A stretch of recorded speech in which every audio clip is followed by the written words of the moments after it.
Welcome to Conversations and Opinions. I'm Shae. I'm Caronica. I'm Tarvis. And I'm Clorissa. And today we are talking about how to manage relationships, not just romantic ones, friendships, brother-sisterships, romantic relationships too, when you come from different backgrounds, upbringings, not your cultural background, but like how you were raised. So what you saw in the household. Yeah, what you saw, what you experienced, and all that stuff growing up. So, this is a good one because A hard one. we talk about relationships all the time, and most of the time people assume that we're talking about boyfriend, girlfriend, husband, wife, wife, the romantic side of things. But some of these relationships that we're in require us to manage our expectations of other people, manage our own expectations of ourselves in relationships. What can you give me? What can I give you? Am I capable? And all of that. So, y'all. Can I start with the romantic side? Okay, go ahead. Of course you can. The reason why is because I found this really, really earth-shattering to some degree. I was watching, Ratchet TV, I like to call it, and Love and Marriage boot camp, hip-hop boot camp version. Mm-hmm. And Moni Love and her boyfriend, Tough, she had been waiting for years for him to apologize to her. Mm-hmm. And when he finally apologized, he brought up what he was brought up in his household. He said his dad wasn't there, but he took care of the household. And down the street, he had another whole family, and they had better than he had. Mm-hmm. And he was expecting Moni to deal with that because that's what he saw his mother deal with. I said, what? Yeah. Are you kidding me? And she said that's what she had been waiting on. And he said, I apologize. He flat out said, I was expecting you to do what my mother did. We had a household here. We knew my dad had another household. But, my mother didn't complain. She was like, I'm like, that was the era in the 50s and the 40s. Yes, because we ain't having that. Yeah, I ain't, and I'm in the 60s now. Mm-hmm. I'm gonna be with you, and you want to continue to take care of something that you done left. That's interesting. Yeah, because usually sons be ready to break do the a opposite, right? hole in their dad's head because of something like that. doing their mother wrong. Yeah, but he was so he kind of almost gave him praise. I don't know that he gave him praise, but I guess that became his replicate normal the same thing. I think that was his normalcy. So, and I say this all the time: what you show your kids is what they will attract. That's true. Yeah, I think true. people either turn out to be, they want to do different, or they tend to do the same as their parents. Mm-hmm. That's the ones I see. I see people they complain about that, and then they're the same way. Like they might complain about the way they was raised, and they raised their kids the same way. Exactly. And then, or then you got some people who recognize it and take what good, and then go with the stuff that they just didn't like, and they knew they was never going to do with their kids. So you have those people who turn out. You got people who see their parents on drugs, and both parents become a crackhead, and they become one. But then you got some who don't. You know what I mean? They go become a doctor. Is that a mental thing? Is that something that unless someone or that person recognizes it before it gets to that point to where it's automatic? I think it is a mental thing. Because I think it's what you see and what you. Because we didn't grow up with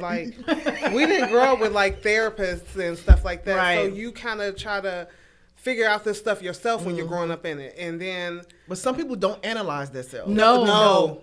Some people don't know how because we're taught. We don't get tools. There are no tools for self-analyzing. So you know what? I think we have tools, but it's what you said, therapy. Things that where we can go get the tools is frowned upon. Oh, well, no, I ain't telling nobody my business. And we all have a toolbox. And I've said this in the relationship that I'm in now, that you got a different toolbox than I do. Yes. Because where I may have been raised to, I can pull out a hammer and fix this. I can pull out a screwdriver and fix that. Yeah. You may have all nails and screws and one hammer, but you don't have a screwdriver, and I'm missing screws. So it's like we all have different toolboxes when we come to any relationship, even with your friendships.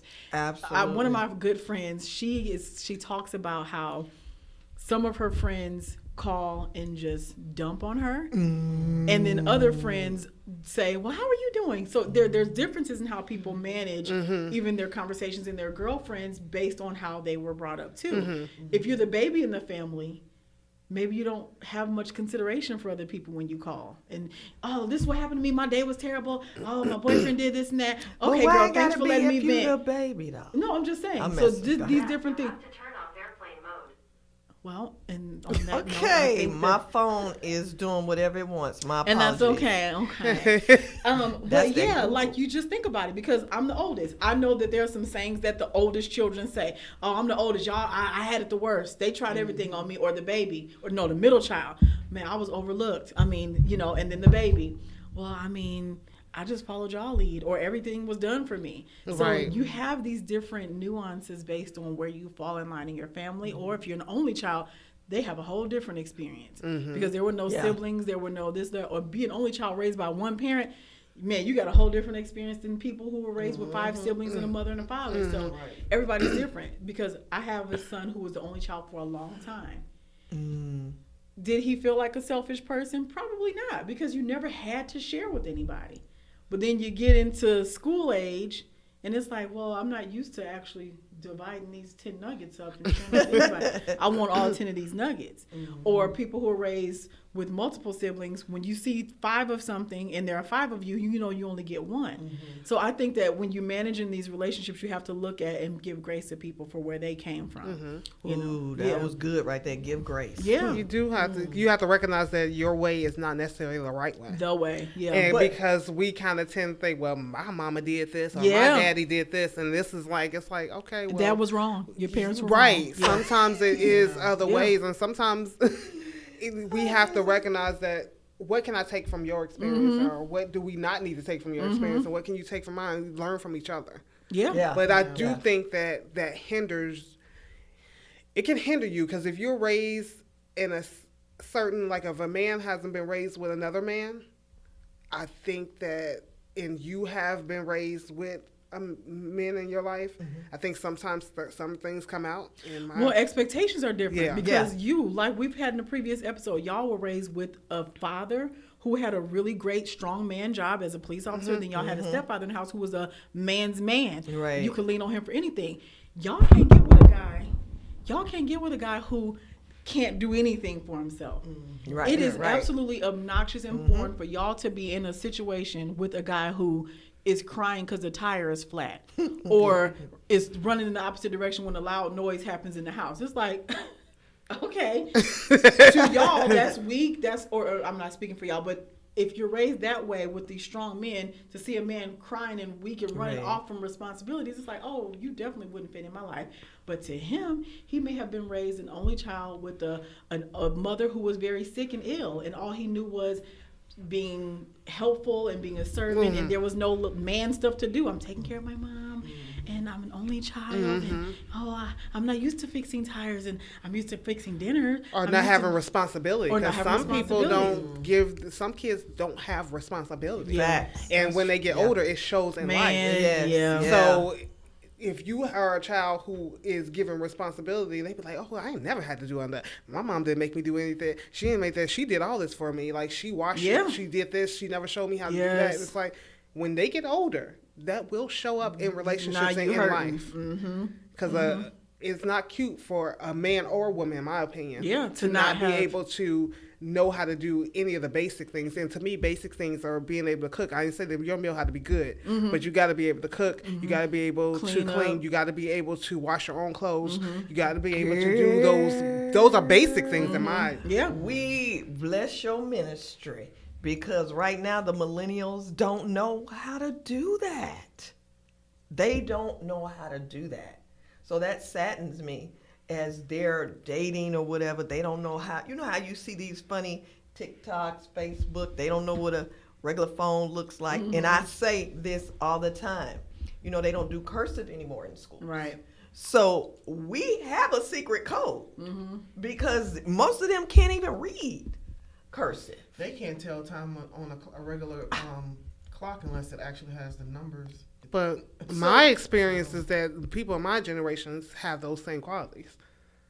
Have the same what that they can't. That they can't do these basic things either. What? Yeah, I've met Right, women that cannot. What are you? I don't know, but I've met women who I'm cannot. ex too. Who cannot cook, who cannot, men who cannot cook, men who don't know how to clean up, men who do not know how to wash their clothes. I've met all it's of these the people. individual. Yeah. Everybody has, like, we have the stigma of millennials don't do this. Yeah. But the truth is, if you were a millennial who stayed home with one parent, whether it was a mom or dad, and you had to do everything for your siblings because your mom or dad was working all the time, you had to learn those, different responsibilities. So it just depends on the person. You probably have more of a certain group of people who might not have had to because of different circumstances. Because I'm not going to let my may kids do what I had to do. Yeah, no, Right. okay, Yeah, y'all people have yes, that mentality. Yes, Yeah, so y'all different opening up a mentality. subject that I have been in a bunch of different arguments on. I hold the same position. It's your parents. Some of this stuff is your parents' fault, and some of the stuff that's wrong with your kids is your fault. You know when you are raising your kids right, and I'm not saying right means everything is always perfect, but if your son has always been a crybaby brat because you handed him everything, the second he started crying, you gave him a snack. The second he folded his arms, you cleaned his room for him and things like that. When he gets out in the streets and can't keep a relationship, it's not the women. It's not those people. It's like, no, little Timmy's out here in the streets expecting people to do what you were doing at home. Exactly. You messed your child up.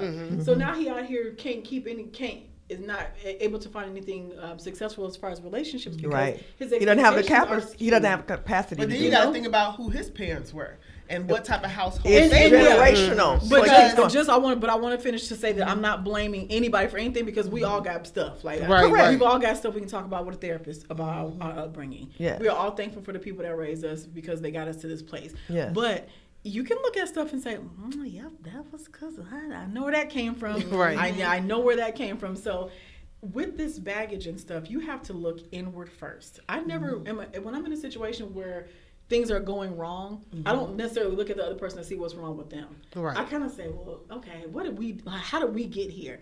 Because I know I have some things and you have some things and you have things. So it's like, if we're arguing, say us four, if we arguing, some of us can stop and say, you're being like a certain family member, and we can all bust out laughing because we have the same upbringing. We kind of know the same stuff. Right. Yeah. But if we got into an argument with somebody who was raised in a Huxtable household or something else, that argument would be different. You know what I'm saying? So I just think that you have to give grace and you have to manage your friendships with care because everybody was raised differently. Some people were foster children their whole life. Yeah. You know what I'm saying? And they don't have a sense of family. So every year when it's time to bring something to Thanksgiving, they don't bring anything. It's not that they're rude. It's just that they're not used to coming to family engagements. So they don't know how it goes. So they don't know how to were conduct taught themselves. that come to anybody's house empty-handed. I remember growing up, and I used to get so annoyed by the idea that a man believed that a young boy can have sex with many women that he chooses to, and then if a woman or a young girl ends up having sex, then she's considered to be promiscuous or a hoe or this or whatever the case may be. And my thing is, so I remember, I'm not going to say who it is, but I remember having a relative say something to their son after he found out that he had sex with a little girl. Now, he's super young. He was super young when I heard this comment, and he said something. He's like, all right, boy, that's what I'm talking about now. Now, dude, the little boy had to be like 10, 11, 12, somewhere in there, and he okayed, and he patted him on the back, and then he made the comment saying, but you better not do that. Like, he made it, and I'm thinking like to a little girl, to his daughter, and I was thinking to myself. But the mom was upset. She was upset about the whole, like, why would you? He's too young, blah blah blah. And then, but he was like, I remember the dad saying something like, Well, that's the normal way of thinking. Like, even though he know he's too young, but the fact that he was a boy, and in some men's mind, is almost like, well, I'm glad to find out that you're not gay. Yeah. You know what I'm saying? That mentality of, well, I know if you're sleeping with somebody, then I know where you stand. That's crazy. Mm-hmm. But that's how some people are messed up. Yes. Because that's everything about what you said was messed up. Like, it's like, first of all, you should encourage your kids to have healthy relationships. Absolutely. But you can only teach what you know. Yeah. Right? There was Ooh, the that right conversation with, that's facts. There was a podcaster who brought up, because Boosie has been having, the rapper Boosie has been having this super controversial dialogue about gay men and... You talking about Boosie Collins? No, Boosie the rapper. Boosie. Boosie. Yeah, two different generations. Okay, right. Y'all know where I am. I'm sorry about that. Go ahead. But Boosie was making comments about a celebrity who had sex with underage girls and was calling him a pedophile. Which most people were like, I know that's right. But then this podcaster exposed, well, you're the same guy who paid a prostitute to have sex with your 13-year-old son. A grown woman, you paid a grown woman to have sex with your 13-year-old son because you wanted to make sure he knew what to do. Yeah. Okay. So it's like, how's that pedophile celebrity different than you? Because you actually brought your minor child to a situation. You just had your son raped. Right. And you paid. Pretty much. And you paid for it. Yeah. But then you get those guys who were raised by a dad like that, who get out here and have a different expectation of sex now. Right. Or a different expectation for how he gonna raise his kids. So it's just like, y'all, people have different backgrounds. It's warped mindsets. Yes. It's because of it's from so far back of how people thought about women and thought about relationships and men and what their roles are. Because when you really think about it, during the kings and queen days and how women were so, like, I was watching this movie the other day, and they was treating, like, if a woman had any type of, she had to be a certain type of way, and if she wasn't a lady, if she didn't have any ideas of her own, if she stepped out of the box just a little bit, they'll put her in an asylum. They'll lock her up, tell her she crazy, and so they did all of these things to women and men. According, if a man didn't do certain things, then he's considered to be this, or he's considered to be, not masculine. He's considered to be this or that because of just certain things. If there's a box that you got to be in, and if you're not in this box, especially back then, you were considered to be an outcast. Yeah, and that continued for years, because then it started being that the only thing women were good for was being barefoot and pregnant and in the kitchen. Yeah, like housewives and or teachers. That was it. And that's when became that they started doing the teacher thing, when they said, "Oh, so now you want education? So let me tell you the things that you can only be educated for." Yeah, and I don't want you to be out there being a steel worker. Yeah. That's not your place. Because they feel like we're nurturers, so we can teach. Yeah. So, that's all you're good for. When it comes to managing relationships and the differences, on a previous episode, we were talking about, unpacking baggage, and if it hurts you, let it go. So what do you do on a friendship level? Because to me, I think we touched on, in a relationship. Yes. Because do you not want to help your friend through, you know what I'm saying? Yeah, but it's the same philosophy applies. If you have a friend who's habitually inconsiderate, and you say, girl, now look, I understood the first 5 times you didn't bring something to Thanksgiving. And it's not just, it's not about material stuff, so I don't want it to be that. I'm using that as a scenario. The 8th time, you actually just don't care. Or if I tell you, man, friend, I love talking with you, but I feel drained because you give me all of your bad news, and then I help you through it. And then when I say, yeah, I had a rough day too, and then you're like, well, girl, I gotta go. It's like, I don't want to give my energy to the relationship if you aren't giving me the same thing that I'm giving you. So you give people chances like you would in a romantic relationship, and if they continue to fail you, then you move on. Yeah, and I think for me, it's going to be the response from the other person. Yeah. Because if I say to you, hey, you didn't bring something for Thanksgiving, and you say, oh, I didn't know, I'll make sure next time I bring it. But if you get all upset and like, well, why, and your response is like, in a crazy way, then we might have a little problem. Or if you're telling a friend, why is it that you never pick up the phone and say, how are you doing? You always just complain and tell me your problems, but you don't even know how my day was. Maybe something happened. If you address that to your friend, like, girl, I didn't even realize I did that. I need to work on that. I didn't. If it's your response. Yeah. Because at some point you got to know that, okay, I didn't bring anything from Thanksgiving. And then I never call you and say, hey, how was your day? You just always telling me how yours was all the time. Then you have to be aware of that. And it's not necessarily a bad thing. It's more so just being aware of it and making those slight changes. And being a good partner in the relationship that you're in. Yeah. So the funny thing is, like, because I'm listening to everybody, but I've dealt with people who had things that they tend to not do that you would think that it's common sense to do. And so I think about their childhood. Sense ain't common. I think about maybe their parents always came they was hopping from one house to the next and never bringing stuff, but because of who they were and who their family, how they dynamic was, they didn't have to, or people just talked about them on the side after they left. That was the family everybody talking about. So now you're an adult and you have friends now, and you're going to people's homes, and you are in a position of being in a household or being invited to someone's house that grew up always bringing something in the hand to a friend's gathering, and now you looked at as the one who's about to loot. You just come in there just to eat and then drop off. Yeah, and you're right, because I grew up in a household that we was taught to just bring something, but we never asked anybody to bring anything. So it was like, no, I have it all, just show up. Or if someone was like, no, I want to bring something, okay, well, you can bring that. I think that was later in years. But so everybody wasn't raised like this. Some people was mom made everything. And so some people just showed up, and some people are.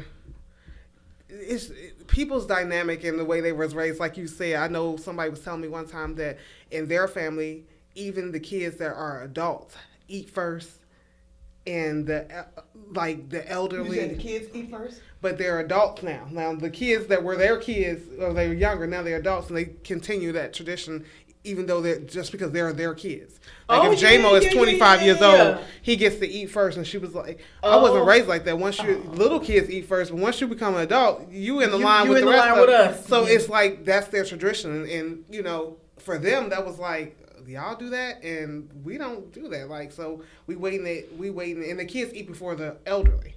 Oh no, we don't play that. So, the elderly eat. Okay, what y'all think? That's different. As we go out, who eat first at the house on Thanksgiving? I would think that if you have elderly people there, it would be the elderly first. And then people fix their plate for kids. But then some people don't have that order at all. Some people just, when I say the food's done, go get the food. It should be elderly. It should be children, and then mom and dad get it when you get it. Yeah, elderly. Agreed. Yeah, I think because we all was raised like that. But we have. But now, but a lot of times, like I do believe that if I wanted to, and we had that type of dynamic, I would fix my husband's plate.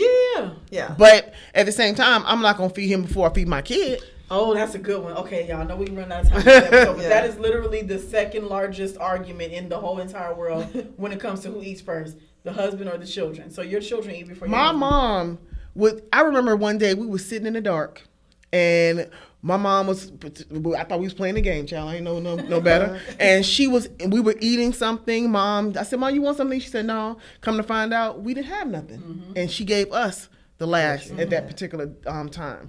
And it was so long ago, but I just remember, and I can never get it out my head. And I'm thinking like, wow, my mom made sure that her children had before an adult. That's that mother. That's that mothering. But if you're in a relationship, does your husband eat first or your children? Well, see, for me, my husband he makes my son's plate with me. So Liam does eat first, but in my household, we fix our own plates. So every household is different. What about you? Well, it's a one me, so I'm messing. Growing up, we didn't eat before my dad. We would have a family meal together because Mama was cooking, your daddy on his way home, and we had a whole routine. You got somebody running the bath water, somebody gonna do the dishes, mama cooking, but nobody ate until my daddy sat down. We said prayer, and he ate. Yeah. Then everybody else can eat. Yeah. Because he was out there working. Well, I have the same philosophy traditionally that the husband, if it is structured, husband, wife, and children, that the husband will eat first. And a lot, and I'm telling you, that's one of the. We can have the same opinion on everything. That one thing. I'm an ex-daycare provider. Yeah. I'm all about children. Children first. I believe that a child should eat before an adult. Whoever can't make their plate should. Because my thing is, if we have rations, why would I give my child rations and then have a grown man eat a full plate? That's a good one, y'all. Yeah. That literally, I know we've said a couple situations in a second. But we had so many. This one needs a whole episode. Yeah.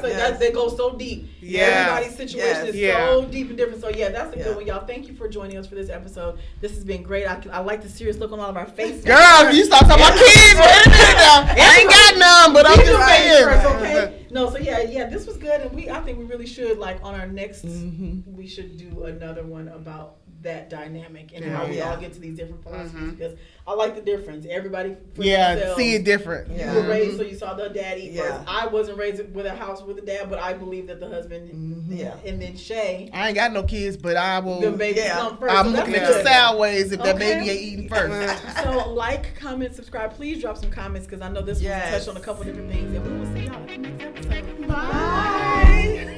That was good.